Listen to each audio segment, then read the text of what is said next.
Mufti Wasim Kamil Scholar. Like, comment and share Mufti Wasim Kamil speeches.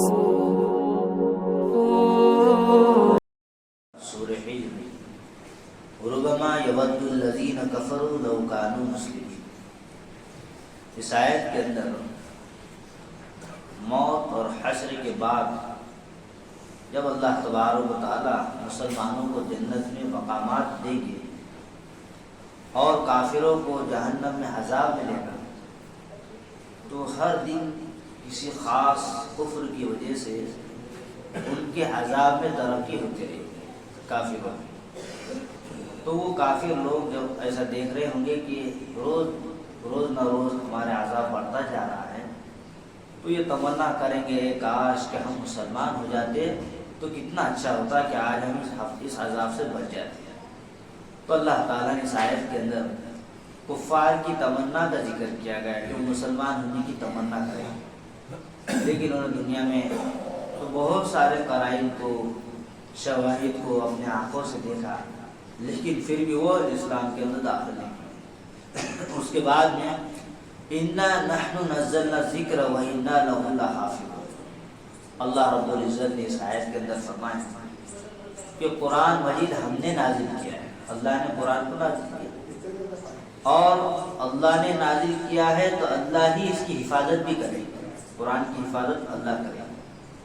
تو قرآن کے علاوہ جتنی کتابیں روئے زمین پر اتاری گئی، ان کتابوں کے بارے میں تو اللہ نے یہ نہیں کہا کہ ہم ان کی حفاظت کریں گے، بلکہ ان کے علماء کو، ان کے اہل علم کو کہا گیا کہ وہ خود اس کی حفاظت کریں، تورات کی حفاظت کریں، انجیل کی حفاظت کریں. لیکن قرآن کے بارے میں الفاظ، معانی دونوں کے اعتبار سے اللہ تعالیٰ خود محافظ ہے. اللہ اس کی حفاظت کرے گی اور قیامت تک کی اس کی حفاظت ہوتی رہے گی. اس کے بعد میں اللہ تعالیٰ نے قرآن کے بعد حضرت آدم علیہ السلام کے پیدائش کا تذکرہ فرمایا ہے. وَلَقَدْ خَلَقْنَا الْإِنسَانَ مِنْ صَلْصَالٍ مِنْ حَمَإٍ مَسْنُونٍ. حضرت آدم کا قصہ یہاں پر بیان کیا جا رہا ہے کہ اللہ رب العزت نے حضرت آدم کو پیدا فرمایا، بنایا، پھر ان کے اندر روح ہوگی. حضرت آدم علیہ السلام کے اللہ نے شیطان کے غرور اور گمراہی کو بیان فرمانے کے بعد میں شیطان اور اس کے پیچھے چلنے والے کا انجام بیان فرمایا. شیطان جو پیچھے چلے گا اس کے نقش قدم پر تو کیا انجام ہوگا اس کا، اور شیطان کا کیا انجام ہوگا کہ اس کو اللہ تعالیٰ نے حکم دیا تھا کہ سجدہ کرے، لیکن اس نے سجدہ نہیں کیا اور اپنے فضائل بیان کرنے لگا اور حضرت آدم اور حضرت انسان کی ذلت اور اس کی پستی کو بیان کر رہا تھا، لیکن اللہ کے حکم پر اس نے عمل نہیں کیا. اللہ تعالیٰ نے اتنی ناراضگی اللہ کی اس بات پر ہوئی کہ اس کو اللہ تعالیٰ نے اپنے پاس سے ہٹا دیا. قیامت تک وہ لوگوں کو بہکاتا رہے گا. اللہ تعالیٰ بھی جو خالص ایمان والے ہوں گے، مومن ہوں گے، اللہ ان کی حفاظت کرتے رہیں گے شیطان سے. اس کے بعد میں اہل جنت کا ذکر ہے. جنتی جنت میں رہیں گے تو ان کو کیا کیا وہاں پر ملے گا. إِلَّا الْمُتَّقِينَ فِي جَنَّاتٍ وَعُيُونٍ. اس آیت کے اندر بتایا جا رہا ہے کہ جنت میں باغات ہوں گے، الگ الگ باغات، چشمے ہوں گے، اور اہل جنت کے سینوں میں سے اللہ تبارک و تعالیٰ رنج کو، غم کو ہمیشہ ہمیشہ کے نکال دے گا. جیسا دیکھو دنیا میں ہم زندگی گزار رہے ہیں تو دنیا میں ہر قسم کی حالت انسان پر آتی ہے. کبھی خوشی لگتی ہے دل کے اندر تو کبھی غم آ جاتا ہے، کبھی فکریں لائق ہو جاتی ہے. یہ دنیا کی بات ہے. لیکن جنت میں ایسا کچھ بھی نہیں رہے گا، بس خوشی و خوشی رہے گی اور رنج وغیرہ سب ختم ہو جائے گا. آدمی کو پتہ بھی نہیں چلے گا کہ رنج کا کبھی وقت اس پر گزرا ہے، کبھی کوئی ایسی تکلیف آئی ہے اس کے دل پر، محسوس ہی نہیں. اور جنت میں لوگ بھائی بھائی بن کر رہے.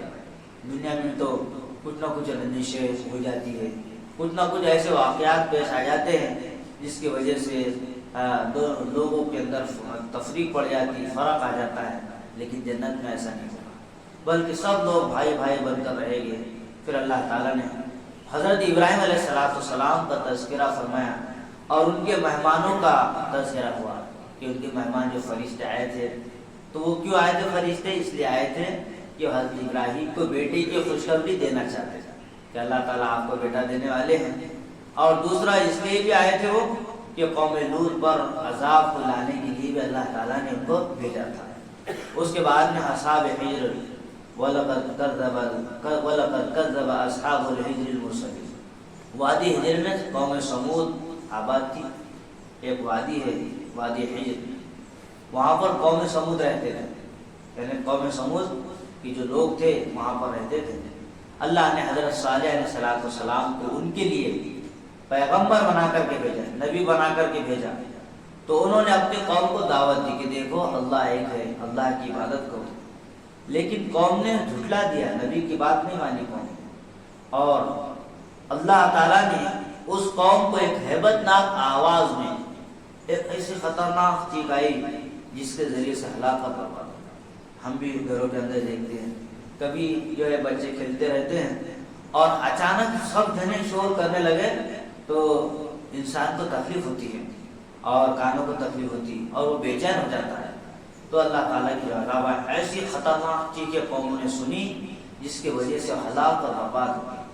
اس کے بعد میں اللہ تعالیٰ نے سورہ فاتحہ قرآن عظیم کی کہنے کی وجہ بیان فرمائی، وَلَقَدْ آتَيْنَا سَبْعًا مِنَ الْمَثَانِي وَالْقُرْآنِ الْعَظِيمِ، کہ پیغمبر ہم نے آپ کو ایسی سورت عطا فرمائی جو بار بار پڑھی جاتی ہے۔ سورہ فاتحہ سے قرآن عظیم سے مراد سورہ فاتحہ ہے، ایک ایسی سورت ہے ہر چھوٹے بڑے کو یاد رہتی ہے، اور آدمی ہر نفل نماز ہو، سنت نماز ہو، واجب نماز ہو، فرض نماز ہو، اس میں سنتا بھی ہے اور پڑھتے بھی رہتا ہے۔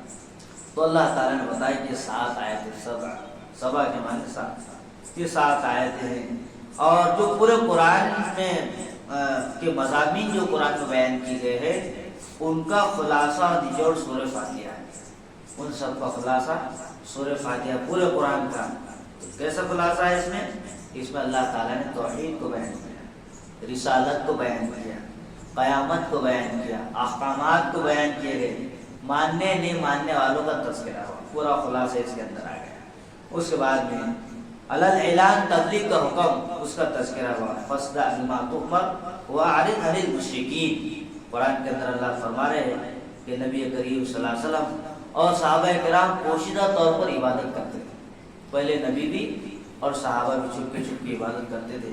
اس طرح تبلیغ کا سلسلہ بھی پوشیدہ ہوا کرتا، چھپکے چھپکے جاتے تھے، دین کی دعوت دیتے تھے۔ اب اس آیت کے اندر نبی کریم صلی اللہ علیہ وسلم کو حکم دیا گیا کہ آپ اعلانیہ طور پر عبادت بھی کریں اور تبلیغ بھی کریں، کھلا کھلا دین کی دعوت دیں۔ اب وہ معاملہ اللہ کی طرف سے آیا ہے، اب تم چھپکے چھپکے مت کرو، اب کھلا کھلا کرو۔ اس کے بعد میں بتایا کہ پوری زندگی عبادت کرنے کا حکم دیا گیا، وَاعْبُدْ رَبَّكَ حَتَّى يَأْتِيَكَ الْيَقِينُ، کہ یہاں یقین سے مراد موت ہے، مطلب یہ ہے کہ اے پیغمبر صلی اللہ علیہ وسلم آپ اللہ کی پوری زندگی عبادت کریں، پوری زندگی، جب تک زندگی باقی ہے انسان کو کیا کرنا ہے؟ اللہ کی عبادت کرنا ہے، یہاں تک کہ اللہ تعالیٰ آپ کو اپنے پاس بلا لے۔ نبی کریم صلی اللہ علیہ وسلم کو کہا جا رہا ہے اس عبادت سے مراد تکلیفی عبادت ہے جس کے کرنے پر اجر ثواب ملتا ہے، کہ ایکسٹرا جو چیزیں آدمی کرتا ہے وہ کرے گا تو اس پر اجر ثواب ملے گا، تہجد پڑھ رہا، چاشت پڑھ رہا، اشراق پڑھ رہا اور نوافل کا اہتمام کر رہا۔ اور ایک عبادت قبر والی ہے جس کا ذکر حدیث میں ہے، یہ تلذذ سی عبادت ہے، اس پر اجر ثواب نہیں، تو قرآن کریم یہ آیت حدیث پاک اور قبر والی عبادت کے خلاف نہیں ہے، بلکہ جو بھی ہم عبادت دنیا میں کرتے جیسے اعمال ہمارے رہیں گے ویسی قبر ہماری بنائیں گے، اچھے اعمال کریں گے تو اچھا معاملہ ہوگا، برے اعمال کریں گے تو برا معاملہ ہوگا۔ اس کے بعد سورۃ النحل، نحل عربی کے اندر کہتے ہیں شہد کی مکھی، بڑی عجیب اور غریب چیزیں ہم کو اس سے سیکھنے کو ملتی شہد کی مکھی سے، اور اس سورت کے اندر شہد کی مکھی کا واقعہ نقل کیا گیا ہے، اور اسی لیے سورت کا نام سورۃ النحل رکھا گیا۔ یہ قرآن کی ایک اپنی جامع زبان ہے اور ہماگیری ایک کلام ہے اس کا، کہ وہ ایک خاص واقعے کو سامنے رکھتے ہوئے سورت کا نام رکھ دیا جاتا ہے۔ اس سورت میں 2 چیزیں بیان کی، 2 باتیں ہیں کہ ایک انسان کے فائدے کے لیے اللہ کی نعمتوں کا ذکر کرنا، اللہ کی نعمتوں کا ذکر ہے، اور مشرکین کو توحید کی دعوت دی، جو شرک کرتے ہیں ان کو بتایا گیا کہ شرک سے باہر آؤ، اللہ کی عبادت کرو، اور شریعت اسلامیہ کی چند ایک ایک احکامات بیان کیے. شریعت میں کون سی چیزیں فرض ہے کیا ہے اس کا تذکرہ. سب سے پہلے اللہ تعالیٰ نے سورت کے اندر خلق الانسان من نطفۃ فاذا هو خصیم مبین، انسان کی تخلیق اور ناشکری کو اللہ نے بیان فرمایا. انسان کی تخلیق کیا ہے؟ ایک حقیر اور ذلیل ایک پانی کے قطرے سے اللہ تعالیٰ نے پیدا فرمایا. پانی کے قطرے سے تو بن گیا انسان. اس کے بعد میں اللہ تعالیٰ نے بے شمار صلاحیتیں اس کو عطا فرمائی، قوت عطا فرمائی، ذہانت عطا فرمائی، اور الگ الگ نعمتوں سے انسان کو اللہ تعالیٰ نے جو ہے آراستہ کیا. لیکن اسی کی ذات اور مخصوص صفات میں شریک ٹھہرا کر پھر جھگڑا کرنے لگا. آج بھی دیکھ لوگ کہ اللہ نے ہم کو بنایا لیکن وہ شرک پر چڑھ رہے ہیں، کفر پر چڑھ رہے ہیں، اللہ کی خلاف ورزی کر رہے ہیں. تو اس کا تذکرہ انسان کتنا ناشکرا ہے کہ اللہ کو نہیں پہچانتا. اس کے بعد میں اللہ تعالیٰ نے انعامات کا تذکرہ فرمایا والانعام خلقها لكم فيها دفء ومنافع ومنها تاكلون. اللہ کی نعمتوں کو بیان کیا جا رہا ہے جو انسانوں کے فائدے کے لیے پیدا کی. جیسے جانور ہمارے لیے اللہ نے بنائے، ان کے اون سے کپڑے بنائے گئے، اللہ نے ہمارے لیے بنائے. کھال سے پوستین وغیرہ بنائے جاتے ہیں. آج بھی جانور کے کھال سے بے شمار چیزیں بنتی ہیں ہمارے لیے جو انسان سردی سے اپنے آپ کو محفوظ کرتا ہے. اسی طریقے سے جانور انسان کے لیے بدتر غذا کے لیے ہے کہ آدمی حلال جانوروں کو گوشت کھاتا ہے، بہت سارے جانوروں سے فائدہ بھی حاصل کرتا ہے اور دودھ پیا جاتا ہے. اور اسی طریقے سے جانوروں پر پہلے زمانے میں بوجھ لا کر بوجھ بھی لے جایا جاتا تھا. ان پر بوجھ آج بھی ہوتا ہے. بہت سارے ہم دیکھتے ہیں کھیتوں کے اندر کاشتکار وہ دو بیلوں کے ذریعے سے جو ہے ناگر کر رہے، ہل کو چلایا جا رہا ہے. تو ایسی بے شمار چیزیں ہیں جو اللہ تعالیٰ نے انسان کے لیے جو پیدا فرمائی. اس کے بعد میں اللہ تعالیٰ نے سمندر کے فائدے بتائے. سمندر کے انسان کو کیا فائدے ملتے ہیں کہ وَهُوَ الَّذِي سَخَّرَ الْبَحْرَ لِتَأْكُلَ مِنْهُ لَحْمًا طَرِيًّا وَتَسْتَخْرِجُ مِنْهُ حِلْيَةً تَلْبَسُونَهَا. وہی ذات ہے جس نے تمہارے لیے سمندر کو مسخر کیا ہے. تو مسخر سب کام تم پر جو ہے تمہارے لیے کیا ہے؟ تازہ گوشت. تازہ گوشت سے مراد سمندر کے اندر کی مچھلیاں، یہ تازہ گوشت ہے لحمًا طريًّا. اور اس کے بعد میں بتایا گیا اور اس میں سے زیورات سمندر کے اندر سے نکلتے ہیں، ہیرے اور زیورات ہی نکل رہے ہیں. پھر اللہ تعالیٰ وہ سمندر کے اندر کشتیوں کو چلا رہے ہیں اور وہ کشتیوں کے ذریعے سے مال ادھر سے ادھر جا رہا ہے. سمندر کے اندر بڑے بڑے بوجھ کشتیوں میں رکھ کر کے دوسرے علاقوں میں دوسرے ملکوں میں پہنچ جاتے ہیں، جس سے تجارت ہوتی ہے اور دیگر فوائد انسان حاصل کرتا ہے. اسی طرح زمین اس میں راستے بنائے، دریا، آسمان کی ستارے، یہ سب کے سب اللہ کی نعمتیں ہیں. آج بھی دیکھو بہت سے لوگ حج کے لیے جا رہے تو سمندری راستے سے آ رہے ہیں، بہت سا سامان ادھر سے ادھر آ رہا ہے وہ بھی سمندری راستے. تو یہ سب کس کی نعمتیں ہیں؟ اللہ کی نعمتیں اللہ نے ہم کو عطا فرمائی ہیں. ورنہ اللہ تعالیٰ اگر اسے محروم کر دیتے تو ہم بے شمار چیزیں ہم دیکھ بھی نہیں سکتے تھے. اس کے بعد میں اللہ تعالیٰ نے متکبرین سے سوال کیا وَإِذَا قِيلَ لَهُم مَاذَا أَنزَلَ رَبُّكُمْ قَالُوا أَسَاطِيرُ الْأَوَّلِينَ. کہ متکبرین سے پوچھا جا رہا ہے تم جو اپنے آپ کو بڑا سمجھ رہے ہو تمہارے پروردگار نے کیا بات نازل کی ہے؟ تو کہتے ہیں کہ پہلے لوگوں کی من گھڑت کہانی اور افسانے ہیں. اور اللہ فرما رہے ہیں کہ ان باتوں کا نتیجہ یہ ہے کہ قیامت کے دن یہ لوگ یہ کہہ رہے ہیں قرآن کی بات کا افسانے من گھڑت اپنے گناہوں کے پورے پورے بوجھ بھی اٹھائیں گے. قیامت کے دن جب ہوگا نا پورا بوجھ اٹھائیں گے اور ان لوگوں کے بوجھ بھی جن کو یہ بغیر علم کے گمراہ کر رہے ہیں وہ بھی ہوگا. اور یہ بوجھ بہت ہی برا ہے جس کو یہ اٹھا رہے ہیں. اس لیے یہ بھی ایک بات سمجھنے کی ہے اس میں کہ کسی چیز کا آدمی کو علم نہیں ہے اور وہ اس کو پروموٹ کر رہا، اس کو بولتے جا رہا، یہ نہیں کرنا چاہیے. کیونکہ اس سے جو بھی غلط نتائج سامنے آئیں گے وہ سب کے سب کس پر ہوگا؟ اس شخص پر ہوگا جس نے اس کو پھیلا دیا. اس کے بعد میں اللہ تعالیٰ نے متقین سے سوال کا تذکرہ فرمایا. متقین سے پوچھا جا رہا ہے کہ تمہارے پروردگار نے کیا بات نازل فرمائی؟ متقین سے پوچھا جائے گا تو وہ اپنے تقوی کی روشنی میں یوں جواب دیتے ہیں. تقوی کی روشنی میں اللہ نے ان کو تقویٰ دیا ہے تو کہتے ہیں اللہ نے خیر کی بات اتاری، قرآن میں خیر کی بات اللہ نے اتاری ہے اور آگے ان کے نتیجے کو بھی بیان کیا متقین کے کہ ان کے لیے دنیا میں بہتری ہے اور آخرت کا گھر تو سراپا ہی بہتر ہے. نیچے سے لے کر اوپر تک اچھا ہی اچھا ہے، بہتر ہی بہتر ہوگا، ہمیشہ اس میں رہنے والے. اس کے بعد منکرین رسالت کا جواب کہ جو اللہ کے نبی صلی اللہ علیہ وسلم کے جو ہے رسالت کا انکار کر رہے تھے، اور آپ بشر اور انسان ہیں، ان کے خیال کے مطابق کسی انسان و بشر کو رسول نہیں ہونا چاہیے، وہ یہ سمجھتے تھے مشرکین، تو وہ انکار کرتے تھے، ہم نبی نہیں مانتے، اگر فرشتہ ہوتا تو ہم مانتے تھے۔ تو انہیں بات سمجھائی جا رہی ہے کہ ہم نے نبی کریم صلی اللہ علیہ وسلم سے پہلے جتنے انبیاء دنیا میں اتارے ہیں سب کے سب انسانی تھے، سب کے سب بشری تھے، بلکہ تمہارے باپ حضرت آدم علیہ السلام وہ بھی تو انسانی تھے، جس کے ذریعے سے تم دنیا کے اندر پیدا ہوئے ہو، کہ تم کیسے یہ نبی کا انکار کر رہے ہو؟ ان کو سمجھایا جا رہا ہے، اے منکرو، اے انکار کرنے والوں، اگر تمہارے پاس علم نہیں ہے تو اہل علم سے پوچھ لو، علم والوں سے انسان کو پوچھنا چاہیے۔ اس آیت سے پتہ یہ چلا ہے اگر کسی کے پاس میں علم نہیں ہے اور معلومات نہیں ہے تو اہل علم سے پوچھے، علم والوں سے پوچھے اور اس پر عمل کرے، علم والے کی بات کو سن کر۔ اس کے بعد میں اللہ تعالیٰ نے بچی کی پیدائش پر مشرکین مکہ کی جو بری حالت ہوتی تھی اس کا تذکرہ یہاں پر کیا ہے۔ وہ کیا کرتے، ان کے چہرے کالے ہو جاتے تھے، بیٹی پیدا ہوئی تو بہت ٹینشن ان کے دماغوں پر اور چہروں پر آ جاتا تھا، سوچ میں پڑ جاتے تھے اور پریشان ہو جاتے تھے اور اپنے منہ چھپاتے پھرتے تھے کہ میرے کو بیٹی ہو گئی تو منہ چھپا ہے۔ تو یہ اتنے ذلت اپنے آپ کو سمجھتے تھے بیٹی کے پیدائش پر۔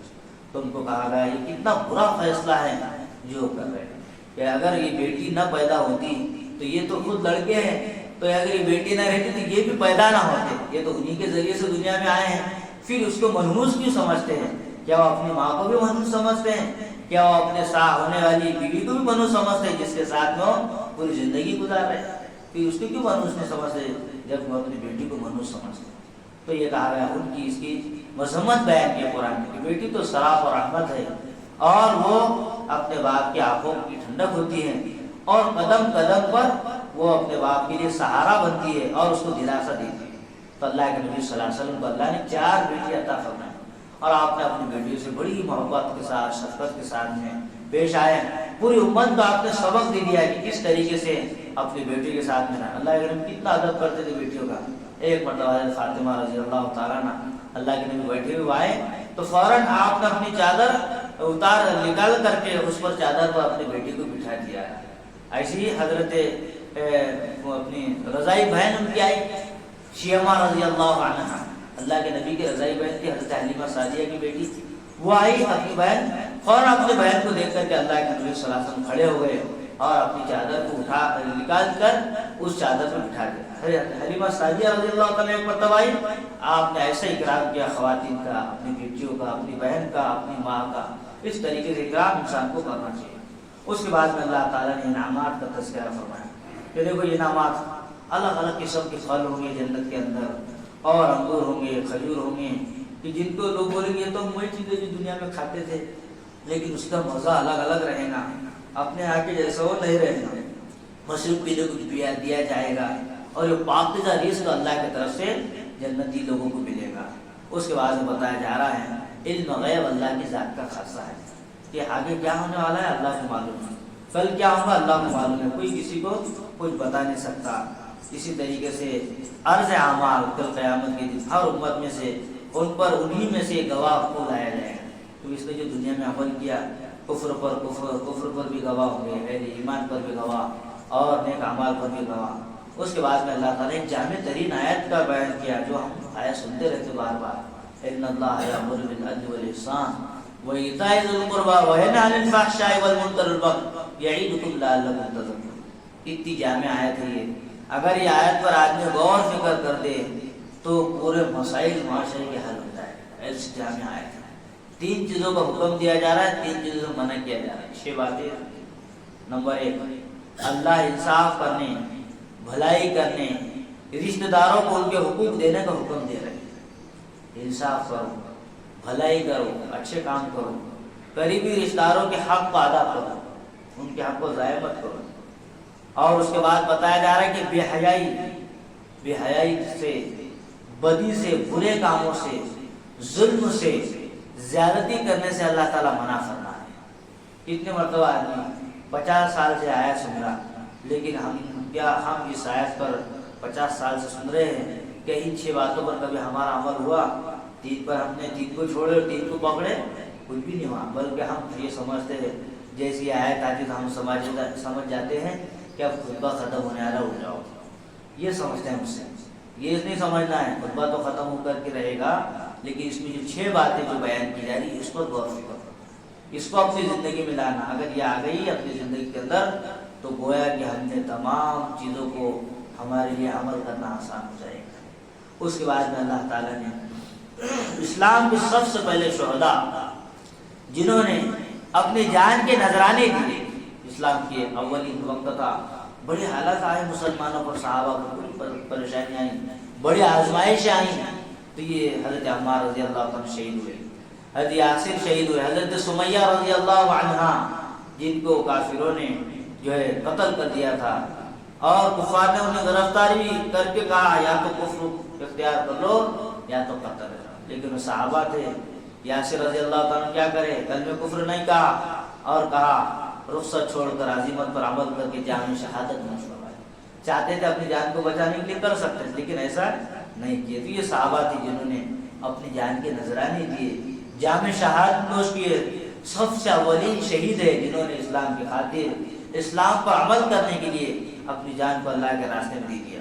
اس کے بعد میں اللہ تعالیٰ نے حضرت ابراہیم علیہ السلام اور آپ علیہ السلام نے ہر طرف سے یکسو ہو کر اللہ کی اطاعت فرمانبرداری اختیار کی.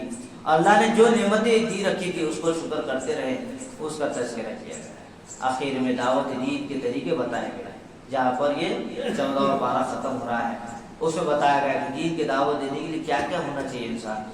ادعو الی سبیل ربک بالحکمۃ والموعظۃ الحسنہ وجادلہم باللتی ہی احسن. نمبر 1، جب بھی ہم کسی کو بات سمجھا رہے ہو وہ دلیل سے بات کرو. نمبر 2، فضائل اور ترغیب سے بات کرو. کیا آدمی کو فضائل بیان کریں گے، سنے گا تو اس کے لیے آسانی ہو. نمبر 3، اگر شبہات پیش آ جائے، اگر اس کو شک پیش آ رہا ہے تو اس کو اچھے انداز سے سمجھانے کی کوشش کریں، اچھے انداز سے اس کی شبہ کو دور کر دے. ان تینوں طریقوں کو اپنی زبان میں سمجھانے کے لیے 2 جملے کہتا ہوں جو ہمارے ذمہ ہیں. ایک، امت کے ایمان و اعمال پر لانے کی کوشش کرنا، کہ ہم ایسی باتیں ان کے سامنے نہ ہو جس سے ان کے نہ عمل کا اس سے کوئی تعلق ہو، نہ ایمان سے اس کا کوئی تعلق ہو. ایک تو یہ ہے کہ ہم امت کو ایمان اور اعمال پر لانے کی ہم کو فکر کریں. دوسرے نمبر پر امت کے ایمان اعمال کو بچانے کی فکر کریں. امت کے اعمال ضائع ہو رہے ہیں، ایمان ضائع ہو رہا ہے، تو ہمارا کام ہے اس کو بچانے کی فکر کرنا. اس کے لیے جو بھی طریقہ ہم اختیار کر سکتے ہیں کہ امت کا ایمان بچ جائے، ان کے اعمال بچ جائے، اسی لیے ہم کو کوشش کرتے رہنا چاہیے. امت ایمان عمل پر آتی ہے فضائل سے. جب ہم کسی کے فضائل، کسی کے فائدے بیان کریں گے تو لوگ وہ فائدوں کو سن کر کے عمل کریں. اور امت کا ایمان اعمال بچتا ہے دلائل سے. جب قرآن کی بات، حدیث کی بات دلائل کی روشنی میں جب سنیں گے تو ان کا عمل بھی بچے گا، ایمان بھی بچے گا. اس لیے ہم کو یہ دونوں لائن کے اعتبار سے محنت کرنا ہے. اللہ تبارک ہم تمام کو، پوری امت کو دین کی دعوت دینے کے لیے قبول فرمائیں، اور جیسا اس کا طریقہ ہے اس کے طریقے کے مطابق کام کرنے کی توفیق. الحمد